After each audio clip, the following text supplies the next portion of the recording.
So Southampton won. Yes, won. Arsenal won. That was not great. Before we get into talking about how I feel the game went, make sure you are firing the likes through the roof. Big up to everybody who checked out the watch along as well. That stream was lit. I can't lie. So big up to all of you guys that come along and showed love and support on that. Big up to everyone who's followed my TikTok as well. The link for that is in the description. I'm fed up of seeing everyone uploading my clips, so I'm uploading them myself. So do go and support that. Happy days. Big up to everybody who's done that. Set it up on Monday or Tuesday, touching 600 followers on that already. So big up, man. Big up to every single one of you. Like I said, fire the likes up. Kenny Ken's fan cam's coming out after this, and then Jez, then Matt, and then player ratings will be out later this evening. But where do we start? We start with Granit Xhaka's absolute rocket. What a goal. Xhaka boom. Xhaka boom. What a finish. He was showing Odegaard today how to shoot. He's shown him all season how to shoot, because that was a hit, and that was on his weak foot. Yeah, let's have this right. That was weak foot. That wasn't his left, that was his right. He hit that so hard, it was insane. That flew in before the keeper even, like, whoa, what's going on? Madness. Great cross from Ben White, who I thought was superb today. Absolutely shocked and amazed, but I shouldn't be, that he got substituted. This manager makes weird decisions at times. The two games that we have dropped points this season have been down to him and his substitutions. We'll come to that a little bit later. Gabriel Martinelli, I thought, was superb today. Again, substituted. Gabriel Jesus. I think we need to have a conversation about Jesus. I feel like it's time. It's time. This guy has been rubbish for about 6 games.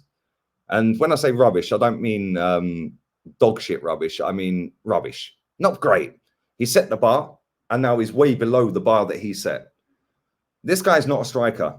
This guy is a very technically gifted, very willing runner, very hard-working, very team player. He is not an out-and-out striker. I think we all know that. And if you didn't, you do now.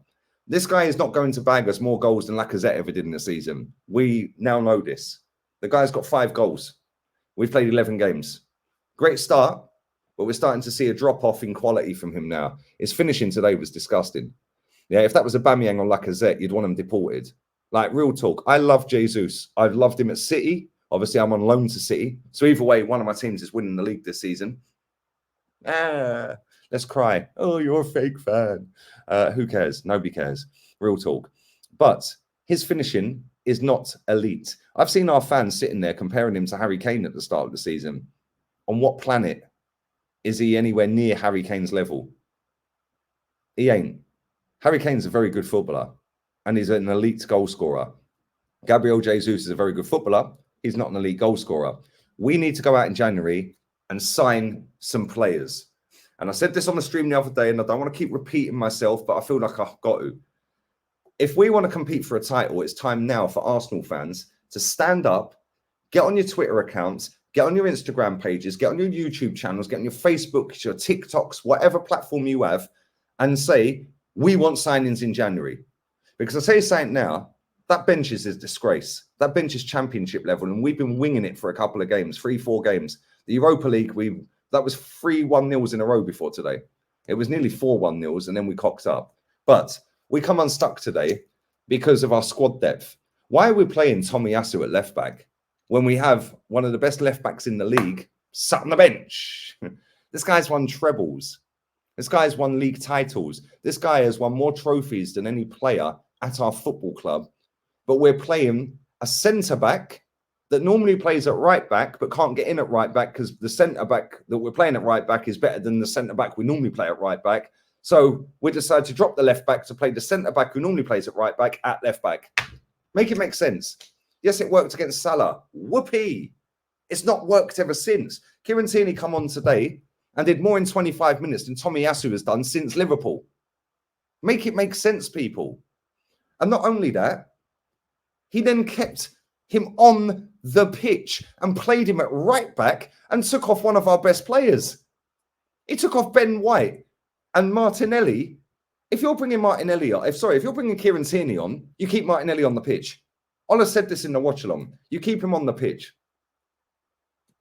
The chemistry they have down that left-hand side, the fact that they're both up and down, the fact that they're both direct, the fact that they'll overlap each other, they know each other's games inside out. You keep Martinelli on if you're bringing Tierney on. What were you thinking? Real talk. What were you thinking? You then take Ben White off, who set up the goal and was absolutely quality today. This is a player I do not rate, especially at centre-back. Yeah, I think he's rubbish at centre-back. Fair play to this geezer. Real talk. Yeah, this guy has been brilliant at right-back this season. Absolutely superb. So you decide to take him off and Martinelli off, our best two players, along with Granit Xhaka, who stayed on.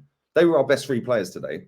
So you take two of our best players off the pitch, and all of a sudden, the game goes wonky and sideways, and we look all over the gaff.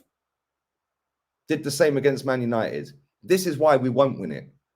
But we also won't win it if we don't go and strengthen in January. Go and strengthen. Go and get me a striker. Go and get me Maddison. Oh, but Maddison's no good. Well, he's better than Gibraltar guard, disappearing guard at the moment, isn't he? Yeah, that guy can't shoot. Oh, but he's technically sound. No, he ain't. Go and have a look at his shooting. Pathetic. My daughter's got a harder shot than him. He disappears in games too often. Does one little nice pass and everyone jizzes. Gets their pants around their ankles. The guy's no good.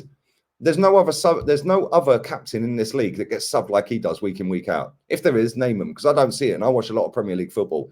Name another player that is club captain that gets subbed every single week in the Premier League. I can't think of one. Come on. Great start to the season. If anyone said to me at the start of the season, before a game was kicked, a ball was kicked, Lee, after 11 games, you would have lost one game. That would have been to Man United. You would have drawn one game to Southampton. You would have won the other 9. I would have said, get in the bin. You're chatting rubbish. Nobody expected this start to the season. So now is the time to push. Now is the time to get on the Cronkies, get on Arteta, get on Stan Kroenke, get on Edu, get on Vinay, get on Tim Lewis, get on all of these people. Now is the time, people, because this is a great opportunity this season to win the title. But unfortunately, this fan base are content just finishing in the top 4. And even if we finish 5th this season, oh, well, if we strengthen in the summer, we showed that we could get up there with City and put runs together. Why would the owner go and spend? The owner ain't going to spend unless you tell him to spend. So en masse, everyone needs to be hitting that guy up. Everyone needs to be hitting the club up. Buy in January. Sign in January. 3 players that instantly make this squad better and put us in a title challenge for the depth and the whole season. Salcedo at Brighton. Masterclass yesterday against Man City, by the way. Brilliant footballer. James Maddison. Yeah, he might not be as pretty as Martin Odegaard. He might not be as good on the eye as Martin Odegaard with his passes. Yeah, the guy scores goals for fun, and he's doing it in a dead team at the bottom of the table. Go and get him. Ivan Toney. Oh, but Lee, Ivan Toney's no good. Well, Ivan Toney would fit into our team perfect because he's not an out-and-out striker. He's a number 9 playing false 9. His link play's sick. His vision's sick. His work rate's sick. He's tall. His penalties are elite. And he's a different option. Yeah, but Lee, why is he going to leave Brentford to sit on the bench? Why is he sitting on the bench? Why would he sit on the bench? Saka plays every minute of every game. Jesus can play right wing, right? So Tony can go up front in certain games. Jesus right. Other games, Tony will sit on the bench, come on in the second half when we're 1-1 against Southampton. I need a fucking target, man. Wake up, smell the coffee, stick it on the owners, stick it on the club. Let's go and sign some players and go for the title. Let's not be content with 4th. That performance was shocking. Yeah, that was shocking. Thomas Partey, by the way, was the worst player on the pitch. Bambi on ice. Baby giraffe. He was doing up baby giraffe in the second half. What is he doing? Come on. Let's rotate this squad. Oh, we can't because we ain't got the depth. Well, let's go and get the depth then, guys. You can do it, guys. And let's go for a title. That performance today was pathetic. But that performance has been coming for a couple of weeks. Zurich, shocking. Bodo, shocking. Bodo again, shocking. PSV, shocking. Leeds, shocking. That performance has been coming. Yeah, that's been coming. And we've got Nottingham Forest next. And we might all sit there and laugh. Well, they beat Liverpool yesterday. Yeah, but Liverpool are finished. Yeah, they might be finished. But they still had to beat them. And they did beat them. If we go into that game against Nottingham Forest playing the way we did today, they will beat us. Yeah, I watched enough of them yesterday against Liverpool to see that they're very good on the counter. They just can't finish their dinner. If they finished their chances yesterday, they would have won that game comfortably. So we need to fix up, reality check, sort it out, go again on Thursday, and then go again on the weekend on Sunday. Go out there and put proper performances in, because the performances I'm seeing are not good enough at the minute. Yeah, and we've been getting away with it because of the results. You can't keep getting away with it. It's not sustainable. And if we don't win the title, cool. At least have a go. At least have a go. Yeah, and by having a go, you go and do 100 mil in January. Oh, but Lee, the financial fair play. Really? Stan Kroenke's about to pay 600 million quid off of his NFL team. You're telling me we ain't got money? I don't know. You tell me. Because I feel like fans are just happy and content with, oh, well, nobody expects us to win the league, so if we don't, then it don't matter. Well, last season, everyone was sitting there going, we can finish third. When we finished fifth, there was excuses galore. But you said we could finish third. So why aren't you holding the club accountable for finishing fifth? Because you're satisfied with crap. Yeah, let's go for a title. Let's strengthen in January, and let's put in some good performances. You can do it, guys. Be the potato, guys. Like the stream, guys. Be the crisp. Be the chip. Be the hash brown. You can do it, guys. Follow the TikTok, guys. Follow the Instagram, guys. The links are in the description, guys. Adios, amigos. Ateta fuera. Para siempre. Ciao. Adios.